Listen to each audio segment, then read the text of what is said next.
If you're looking for more than just another night out, something truly magical, then look no further than dinner en Blanc. We can tell you that it will be worth making the time, but we cannot tell you where it's going to be. That location is kept secret until the very last minute. But spilling some secrets with us now, though, is Candace Denise Owens, one of the organizers for the International Phenomenons Baltimore event. Welcome. Thank you for having me. I love having you here. I love the secrecy of the event, but it's so much fun. I went to the first one. You did. And it was a blast. So for people who have not experienced it yet, tell us a little bit about it. Sure. So Le Dîner en Blanc is... You said it better than me. Say it again. Le Dîner en Blanc. Le Dîner en Blanc.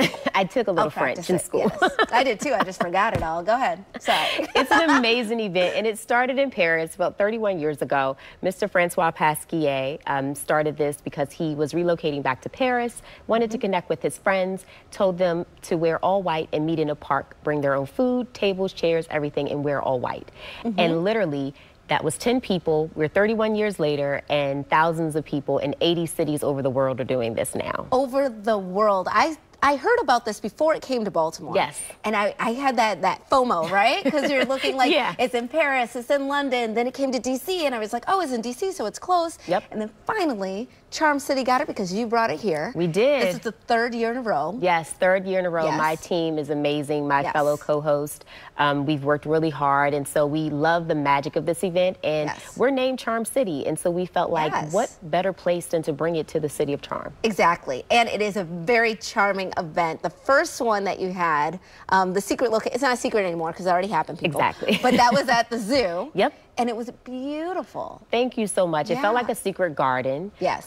Last year's event, which was amazing as well, we had it at Harbor Point. The picture here is where? This is at the zoo, So this is actually the first year at the Maryland Zoo. Yes. Yep, this is the first year, but there was there's a drone shot you'll see probably throughout this, and that was last year at Harbor Point. Yeah, and we had about 2,300 people last year. The first year was 1,500 of you guys. Oh my goodness. Last year there were 2,300. So this year, what are you expecting? So this year, this is last year's event look at how Harbor beautiful Point. that is. Yeah, it was a great time. Another picture from last year, some of our amazing guests. And so this year we're looking at probably anywhere between 2,500 is the number. So we always try to grow a little bit. We try to keep some intimacy in it, but we want to still grow a little bit too. Well, it's amazing because you're right. You get your table with your friends. It might be you and your girlfriend or a big table. But you're communal. You're sitting with other people and you're getting to know the table next to you. Yep. And it really is just fun for the city. It's so much fun. And you love it because, well, we love it more so than anything because it's not just about the food, but it's a fellowship. You know, you get to meet new friends. We always say, like, every year people meet new friends. Yes, I do. I immediately was like following them on Instagram, Facebook. We're still friends to this day, and I met them that night. Oh, I know. And there's some people that have traveled to other cities together to do this event. Yeah, it makes sense. It makes sense. Okay, so how does it actually work logistically for, again, people who have not experienced it yet? Sure. What kind of happens is that we open in phases. So there's phase 1, phase 2, and phase 3.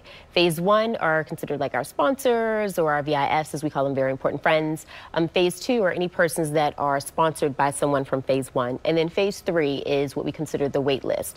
So that's like, you know, general population, people from all over that want to attend. And then the night of, because you're not telling people, I mean, I guess it's sort of you tell people where to go to get a shuttle to go to a secret location. Sure. So it's funny you say that. So you never know how you're going to have to get there because it's a departure point. So everyone arrives at a departure point. They sign up for a departure point. Okay. But at that departure point, you could be on a shuttle. Last year we used water taxis.